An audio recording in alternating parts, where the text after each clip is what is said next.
عندك صداع، سخونية، ووجع في الجسم، أكيد أول حاجة بتفكر فيها هي الباراسيتامول. بس يا ترى هل هو آمن؟ نقدر ناخده بأي كمية؟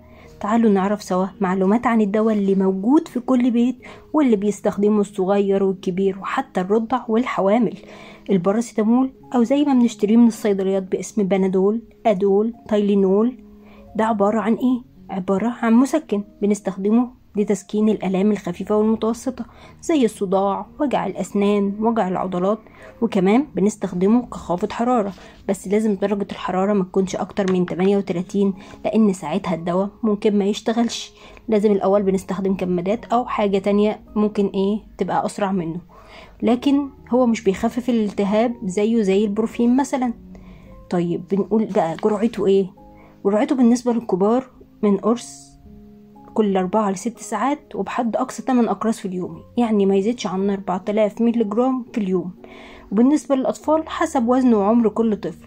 عشان كده خلي بالك لو خدت جرعة زيادة ده ممكن يؤدي إلى تسمم في الكبد، والكبد بتاعك يبوظ، وده خطر جدا ومش بيبان على طول. عشان كده لازم نستخدمه بعقل.